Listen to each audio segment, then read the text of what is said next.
Plaza Podcast. Historias que cuentan. Bueno, Clara, otra vez tú y yo en el estudio, que llevamos como semanas evitándonos. Somos literalmente las relaciones de esta época, que es como a veces juntos, a veces separados, pero siempre conectados. Exactamente, siempre conectados en última fila. Exacto. ¿Qué me traes esta semana? Pues esta semana estoy muy contenta de traerte la película ganadora de Anse-Tan... Buah, es que no lo puedo decir, mira No que pasa llevo nada. años. Bueno, en el Festival de Cannes, en la sección Una cierta mirada, ganó la película How to Have Sex, de la directora Molly Manning Walker, que, bueno, es una de estas películas de estas últimas semanas que también reflexiona sobre el consentimiento y el deseo femenino, que os adelanto que me ha gustado mucho, pero no os voy a adelantar nada más.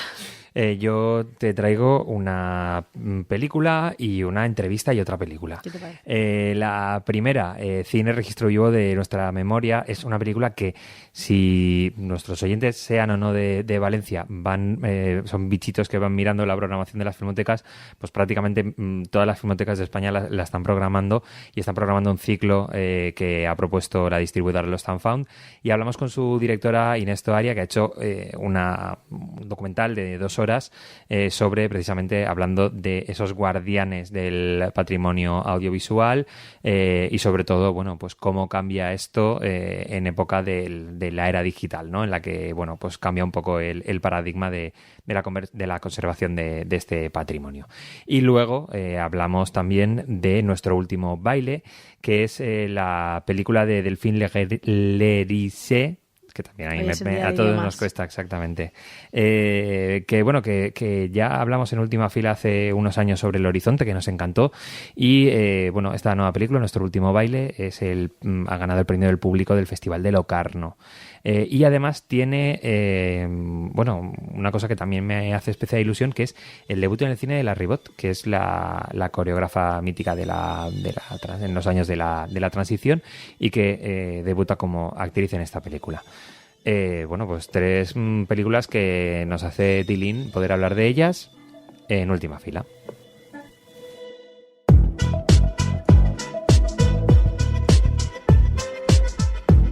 Última Fila.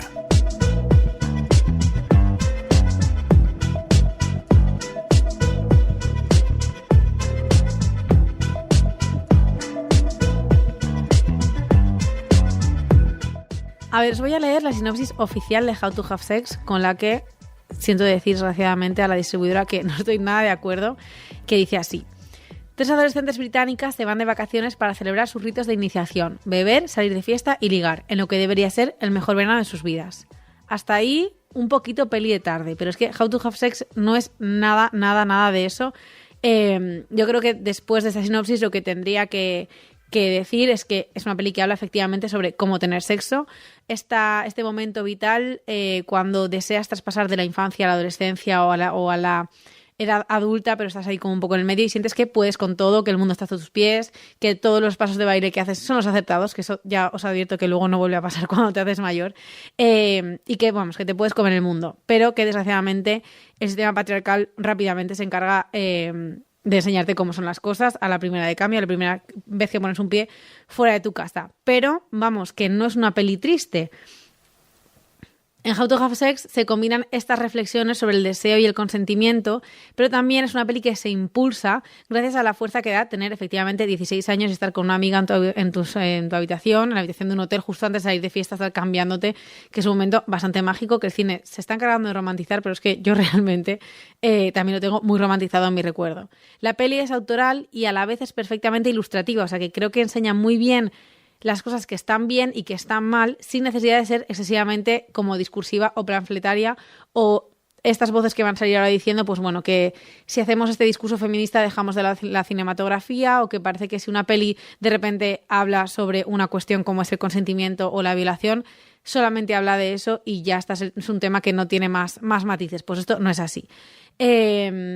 Aquí la cinematografía acompaña el mensaje, que eso es increíble, tiene planos espectaculares, tiene una manera de contar las cosas muy autoral de la directora, y por eso es importante para todas y para todos, porque yo creo que es la peli que necesitábamos ver en nuestra adolescencia y que por suerte es la peli que muchos y muchas van a ver en su adolescencia a día de hoy para abrir la conversación sobre estas experiencias y el significado y también cómo el cine te puede guiar o puedes conversar con él. Y esto que va a quedar ahora sí de boomer total, pero me da igual, para una persona como yo que lleva toda su vida consumiendo cine y al final consumiendo un cierto tipo de mirada, que es la que ha conseguido llegar a mi pantalla, pues no digo que no exista solo esta mirada que digo, solo que es verdad que la mayoría de cosas que he consumido sí que la tenían. Me sigue sorprendiendo, me sigue también, para seguir con este boomer rompiendo la cabeza, que es una expresión terrible, pero me sigue de verdad dejando muy traspuesta estas nuevas miradas, porque es que son efectivamente muy nuevas. O sea, no tengo recuerdo de ver nada parecido, ni siquiera en las vanguardias, ni siquiera en cine feminista que ha existido siempre. Algo tan libre, algo con una manera, pues ya lo digo, como tan nueva de contar las cosas. Esta peli me ha hecho pensar también una cosa que, porque los tíos no tienen el paseo de la vergüenza, porque siempre en la cinematografía hemos visto a la típica mujer que va a las 9 de la mañana con los zapatos en la mano, volviendo a casa. Eso no existe en el cine, o sea, no existe en el cine con hombres, eso me parece muy fuerte. Entonces me ha hecho como de repente generarme muchísimas nuevas preguntas y a la vez disfrutar muchísimo porque es una peli que además hay mucho humor. Es una peli bastante divertida, a pesar de contar una historia aparentemente triste. Hay muchos momentos de cuidado y de humor y eso la hace tan como grande porque la puedes coger por muchos lados y eso es increíble y es muy difícil y para hacerlo hay que ser muy inteligente. Entonces, bueno, pienso que de lo más interesante que tiene esta peli también es que presenta la figura de la mujer o de la chica, del adolescente, ni como esta víctima que está sola ante el peligro de los hombres y que no puede pedir ayuda, ni como esta otra mujer que en cierta manera lo va buscando porque está como muy deseosa de sexo y entonces, bueno, si te pasan estas cosas a veces, ¿no? Pues no es así. Entonces, es como muy compleja y a la vez muy sencilla de ver y de entender.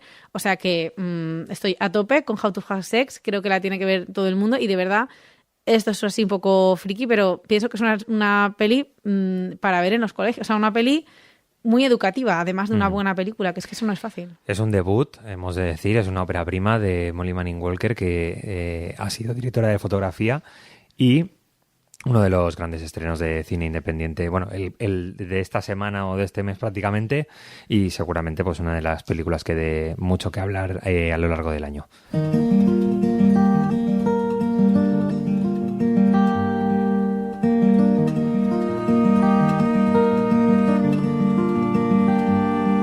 How very short is life, old King Henry tells his wife, I do love you, but the odds are not with me.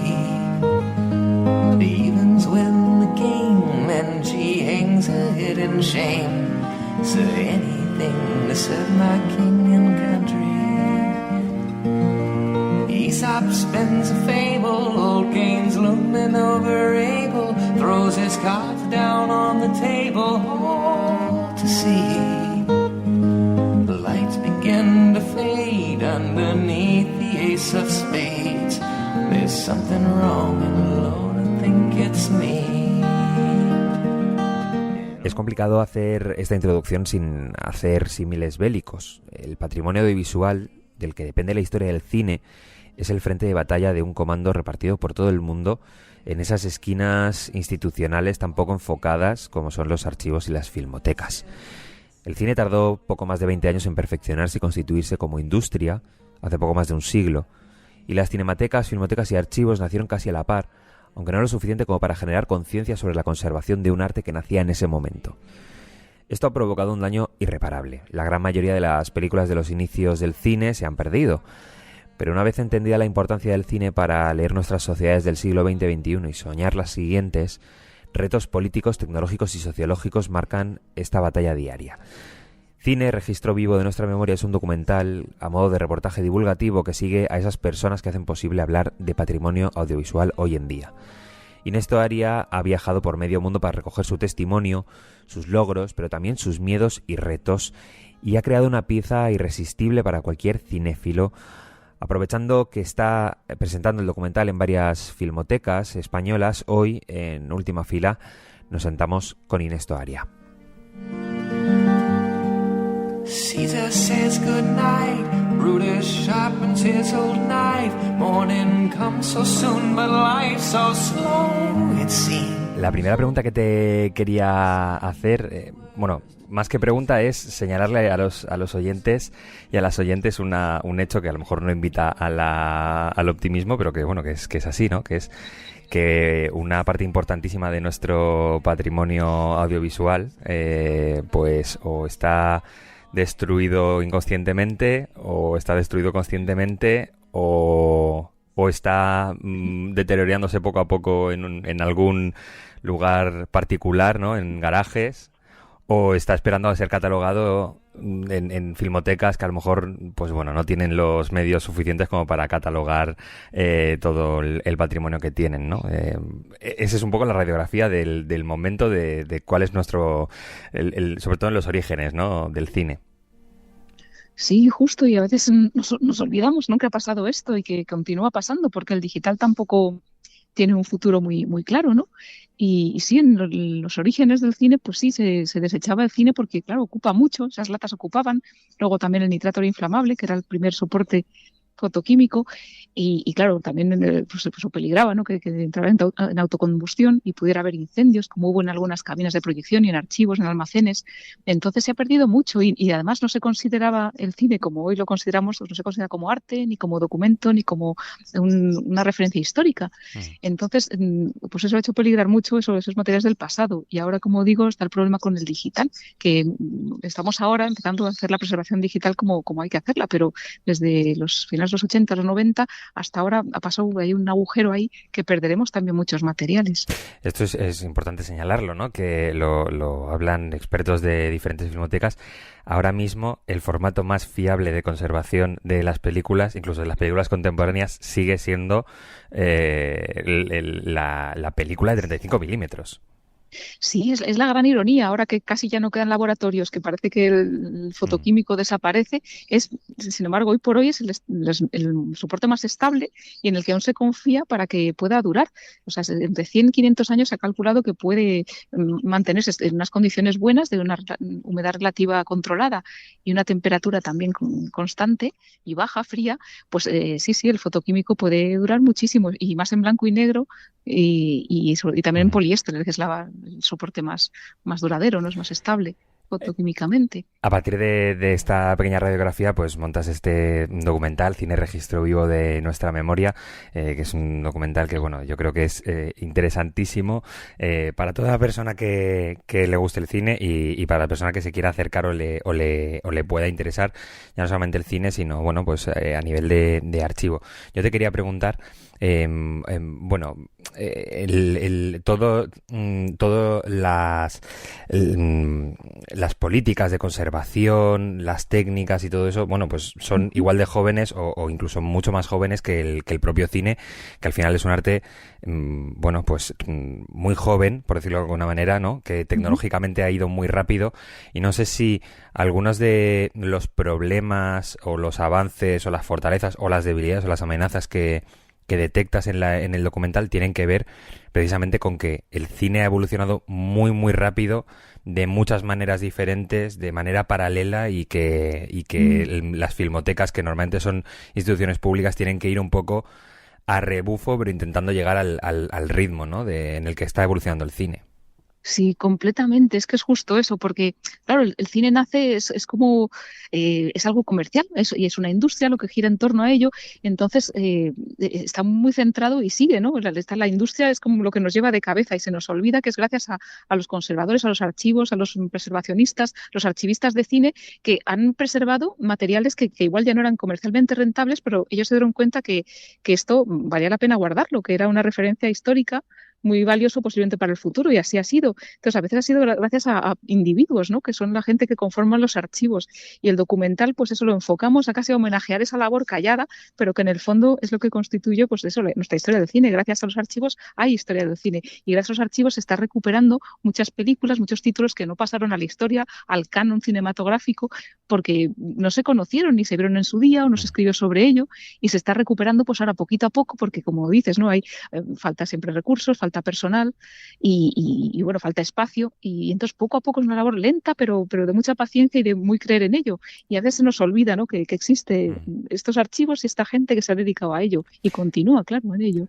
La historia del archivo y de las filmotecas y por tanto la historia del cine, bueno, pues se desarrolla en el siglo XX y el siglo XX también es una época convulsa, ¿no? en el mundo y tú pones sobre la mesa el hecho de cómo los contextos políticos también determinan la conservación de las propias películas, ¿no? Desde destruirlas directamente por cuestiones ideológicas, pero también los gobiernos que entienden mejor que otros que la conservación es del patrimonio audiovisual es importante y hay que protegerlo, ¿no? Y se pone el ejemplo de Brasil, ahora podríamos poner el ejemplo de Argentina, ¿no? Y tiene mucho que ver con el contexto político, ¿no? Totalmente, ¿no? Y es muy trágico porque el patrimonio es el patrimonio. Además, eso pertenece al pueblo.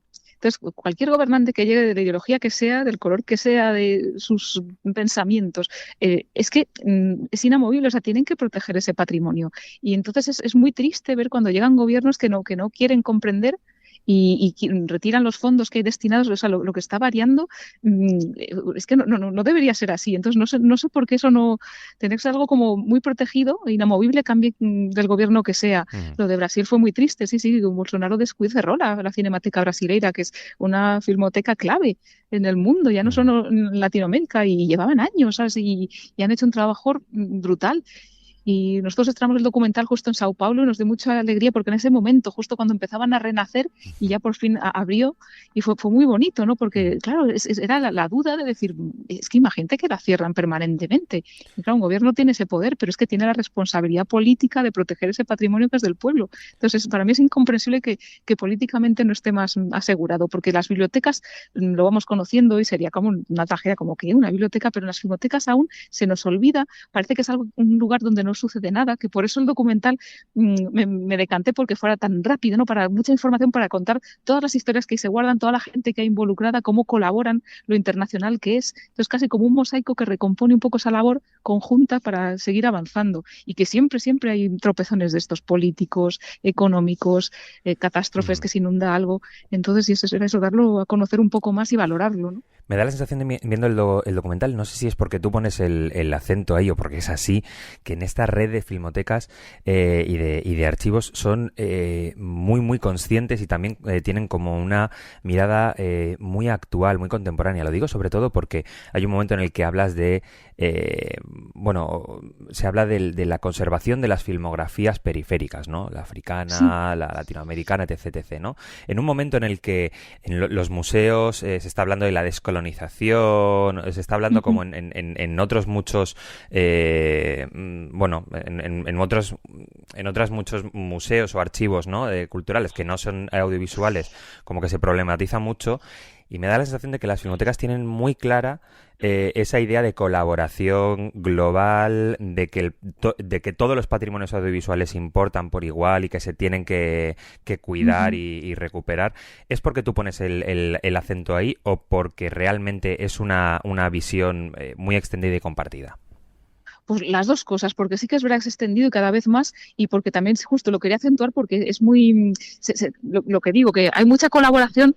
Y a la vez sí que hay ese interés de cuando por ejemplo, se recupera un título, se restaura o no, se copia otro formato, se estabiliza, se trabaja con él a lo mejor digitalmente, pues entonces se repatria también el material, ¿no? Se quiere mandar la copia a su lugar de origen, porque es importante que allí exista, porque eso ha salido de allí, entonces no puede estar en un país lejano, ¿no? Que por culpa justo de la colonización ha sido... Vamos, ha habido un desperdigado material y eso no tendría que haber sido así. Y eso pertenece a su origen para aprender de ello. Y si no, pues que haya copias en los distintos lugares, pero tiene que volver allí. Entonces sí que se está colaborando mucho en esto, porque realmente el cine ha nacido en una época y en un contexto, ¿no? Como entre que era, pues claro, costaba bastante, entonces siempre ha sido como, claro, ¿quién tenía cámaras de cine? ¿Y quién podía permitirse eso? Entonces una mirada como muy, no sé, entre que el canon se escribía desde Europa y América, pues es una perspectiva muy colonial al final. Y eso hay que romper con ello porque se hizo cine en todas partes y hay miradas de de todos los puntos de vista posibles. Entonces hay que recuperar esas miradas porque a veces no lo hemos visto pues porque no ha habido acceso a ello, que es el lado bueno del digital que nos permite también ahora. ¿Cómo ha sido grabar este documental? Porque das la vuelta al mundo realmente por las filmotecas hablando con sus responsables, también hablando con cineastas. ¿Cómo ha sido el proceso de encontrarte esos archivos, tanto a nivel cinematográfico como a nivel personal? Pues ha sido muy bonito, la verdad, porque de entrada sí que se ve en los archivos, se ve que la gente es reacia, ¿no? Porque todos partimos del cine, es como está muy centrado, pues eso, lo que decías, la industria, y es mucha cosa de glamour, muy de nombres y tal, y se ha descuidado mucho todo esto que es como la trastienda, la parte de atrás, pero en el fondo es la columna vertebral, ¿no? De lo que mantiene el cine, o sea, sin archivos no habría historia del cine. Entonces, por uno se nota que como se desconfía siempre, como diciendo, bueno, van a venir aquí para hacer un titular de estos, en plan clickbait, sin querer realmente comprender. Y a medida que iban viendo que sí, que estábamos pues justo ahondando en su campo y que era un homenaje a su trabajo y a dar a conocer la labor, pues cada vez que íbamos filmando iban pasando las horas y cada vez salían temas más interesantes, nos enseñaban más cosas, daba pena marchar, ¿no? Entonces fue muy bonito eso, cómo se fueron abriendo. Además hay cierta timidez en el campo porque saben que han estado como nadie se ha ocupado ni de poner el foco en lo que se ha hecho ahí. Entonces me gustaba mucho cómo se iban abriendo, ¿no? Y abriendo y era apasionante. Llegabas con todo muy bien preparado pero te sacaban 1000 temas más, 1000 ejemplos. ¿Cómo te estás recorriendo las filmotecas, muchas filmotecas regionales de España? ¿Qué te estás encontrando en esas filmotecas? Porque yo supongo que también los trabajadores o el personal de las filmotecas te estarán contando cómo están sus archivos. Bueno, hay como una tensión en el documental, ¿no? De homenajear la labor, pero a la vez dar cuenta que nunca es suficiente, ¿no? No sé cómo en España si esa tensión tira más al no es suficiente o a que se está, bueno, llevando una labor más o menos a buen ritmo, por decirlo de alguna manera, de conservación. Bueno, pues la verdad es que sí que se nota mucho interés en cada región. Además, lo llevan muy a su terreno también, porque la gente mucho pregunta en los coloquios luego en qué hacer con sus pues películas de cine doméstico, de su familia, Super 8, incluso vídeo, sí, y le dan un valor, o sea, se dan cuenta que tienen también un patrimonio personal que puede ser muy válido para que todo el mundo lo consulte. Y eso ha sido muy bonito en cada filmoteca, la gente que da a las proyecciones o incluso en las salas también. Y luego los coloquios han sido siempre muy ricos y muy distintos unos de otros. Y siempre todo el mundo lleva pues algo de su cosecha o se va a su pasado o sus primeras, no sé, interacciones con el fotoquímico, cómo era, y se pregunta cómo será para el futuro, lo comparan incluso gente muy joven, ¿no? Que estudiantes de cine, después de las proyecciones nos han agradecido decir, José, es que esto no se estudia en las escuelas de cine. ¿Por qué no hablamos del patrimonio? ¿Por qué no hablamos los archivos? ¿Por qué no se visitan? ¿Por qué no conocemos cómo es el fotoquímico físicamente, si es parte de la historia del cine? Tanto digital, pero tenemos que saber de dónde venimos, los formatos que hubo, por qué eran así. O sea, que llaman hoy día de arqueología de los medios, pues es muy importante para valorar cómo ha evolucionado la historia. Lo que decías tú de los cambios, todos los cambios que ha habido, ¿no? En la historia, van muy asociados a la tecnología. Entonces hay que conocerlo para poder apreciar dónde estamos ahora y ver qué hacer. Incluso, con esto quería cerrar, hay una pregunta que de alguna manera está presente en el documental, que yo creo que aún estamos buscando, ¿no? Se está buscando la respuesta, que es cómo adaptarse a que la mayoría de imágenes se produzca en un teléfono móvil y se queden ahí, incluso ni siquiera las propias personas que generamos la imagen, como que tengamos cuidado de guardarlo, ¿no? ¿Cómo puede cuidarlo una institución pública? ¿Cómo puede abarcar también, ¿no? el conservar las imágenes en un momento en el que se producen como nunca, ¿no? De manera exponencial. Claro, ese es el gran desafío, ¿no? ¿Qué vamos a hacer? Porque ahora, claro, todos generamos vídeo. Y claro, no todo hay que guardarlo solamente mirando YouTube, todo lo que se sube diariamente a YouTube, que además no es archivo, es algo comercial, o sea que un día que quieran cerrar se va todo eso. Pero es como claro, es muy triste porque yo creo que hemos confiado demasiado rápido en todo lo digital, que tiene, o sea, que se puede hacer maravillas, es fácil para compartir archivos, es mucho más fácil. También hay herramientas digitales para la restauración que antes fotoquímicamente, pues claro, era imposible hacerlo, con lo cual hay un lado bueno, pero el lado de producir, además muchísimo, como dices, habrá que seleccionar el que guardar. Y luego está el problema de la preservación digital, porque muchas veces eso, amigos te enseñan, mira mi hijo, mi hija cuando empezó a caminar, tal, este vídeo cuando lo vea, y claro, yo pienso ese vídeo, igual cuando sean más mayores, seguramente no lo vea. Claro, y no tenemos esa conciencia aún, de generar sí, pero de lo que es conservar no. Y la industria ha ido muy rápido pensando en tecnologías, pensando en vender, claro, es eso, comercial, pero no en conservación, no se ha pensado en ello aún. Y estamos empezando ahora, claro, y ya se sabe cómo hacer, pero aún es caro, y aún eso está el tema de la migración digital, de que hay que estar constantemente migrando esos archivos para que estén vivos, que no se corrompan los archivos en sí, y que vamos, y para que no caduquen, digamos. Y eso que claro, con el fotoquímico no tenía ese problema. Si había eso de transferir, si estaba estropeado, para poner un material más estable. Pero el digital está aún en ese momento. Entonces, claro, están investigando, aún no se sabe bien si a lo mejor el futuro será el ADN sintético que están investigando. Bueno, pues Inés Tovaría Terán ha hecho un documental que son 2 horas, pero que dan para hablar como 3 más, ¿no? Y de todo lo curioso que retrata y que plantea. La película, como decías, se está viendo en varias filmotecas. Este fin de semana, si no lo digo mal, se va a ver en Santiago de Compostela, luego también se verá en Ferrol, en la Filmoteca de Galicia en A Coruña. Y luego pasarás por la Filmoteca Canaria y la Filmoteca de Murcia. Así que quien pueda que se acerque para ver la película y para hablar, ¿no? Y para conversar sobre este tema que es tan interesante y que bueno, pues que tiene menos espacio, ¿no? En este glamour de los premios y de los estrenos. Muchísimas gracias, Inés. Muchas gracias a ti.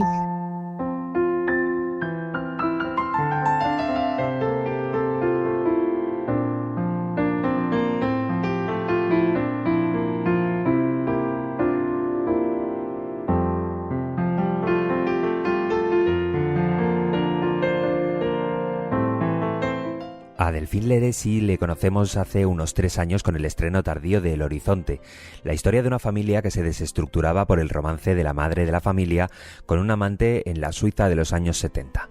El drama que planteaba entonces se ha convertido en su siguiente película en una feel-good movie que ha cambiado de arriba a abajo su manera de hacer cine. Hablamos de Nuestro último baile, que llega a la cartelera este viernes. En ella, Germain, un jubilado, se queda viudo inesperadamente a los 75 años. Sin que se haya recuperado del duelo, su familia interfiere en su vida diaria. Visitas, llamadas constantes, comidas preestablecidas. Su vida se vuelve cronometrada como un reloj suizo, pero la mente de Germain está en otra parte. Honrando una promesa hecha a su esposa, se compromete con sustituirla en un espectáculo de danza contemporánea en el que ella iba a participar. Un mundo del que él no conocía nada hasta ahora. Nuestro último baile tiene la estructura canónica de estas feel-good movies, un mundo desconocido que vale la pena explorar, las primeras dudas, la desinhibición que lo posibilita todo, la amenaza exterior que corta esa desinhibición y la resolución satisfactoria para todo el mundo. Pero que la estructura sea la misma no significa que sea una película que no valga la pena. Depende en realidad de cómo de acertado sea el tiro a la hora de contar esta historia. Legacy acierta poniéndole humor y no estancándose en el sentimentalismo del duelo por su mujer. El guión es sin duda el gran fuerte de esta película. También acierta en el reflejo del baile como liberación corporal y anímica que expresa a través del personaje que interpreta la mítica coreógrafa La Ribot. Pero el desarrollo de personajes estereotípicos ahoga la capacidad de sorpresa de la película, que es mínima y que no permite al espectador soñar ni imaginar nada. Nuestro último baile es una película entretenida y que no cae en muchos de los vicios de las feel-good movies, que aquí detestamos profundamente, pero que no llega donde su autora nos ha demostrado que puede llevar su propuesta. No hay nada que censurarle, pero sí muchas cosas que se echan de menos, además con la conciencia de la capacidad autoral de la directora y guionista.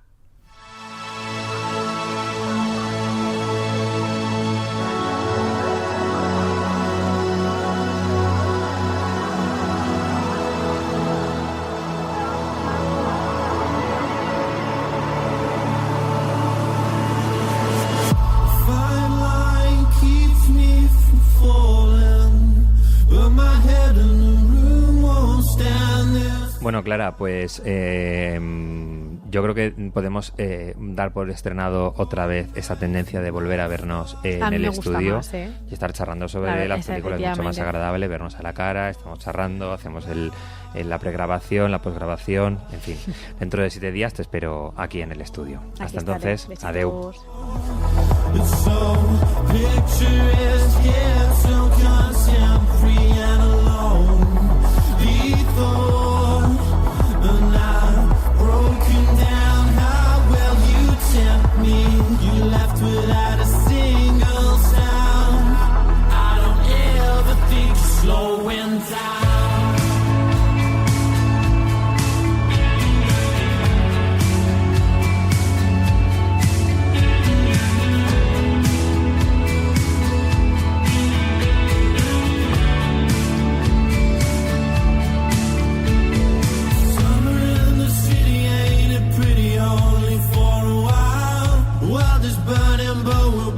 Just to get outside.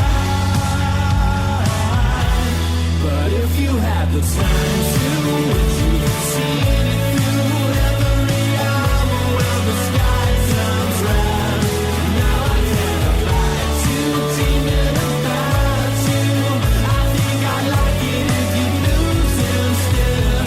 I'm calling you up just to furnish the sound, drawing from memory just to figure it out. And only when you try your best, it's just a moment too late.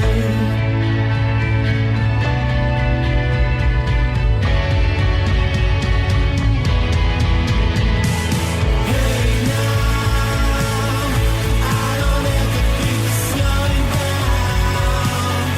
Now I'll never know if life it chose just to pick its rose away. Now I wanna say I wouldn't have it any other way. And if time and space were just stop for today.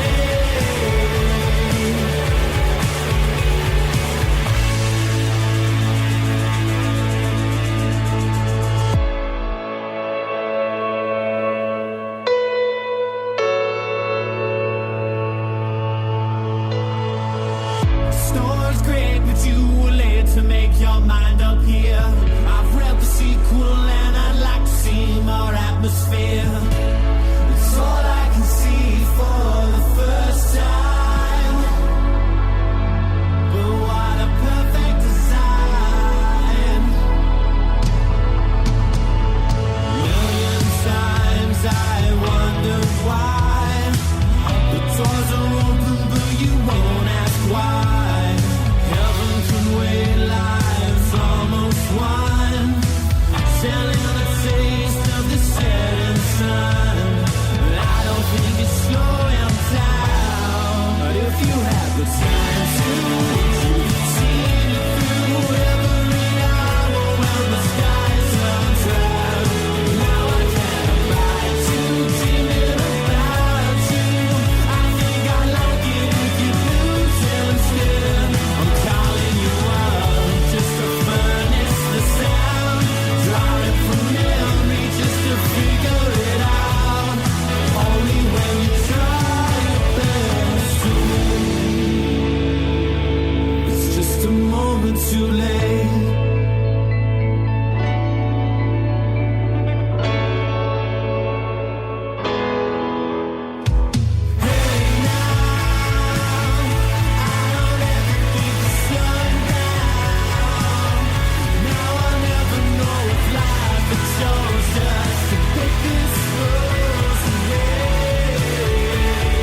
Plaza Podcast. Historias que cuentan.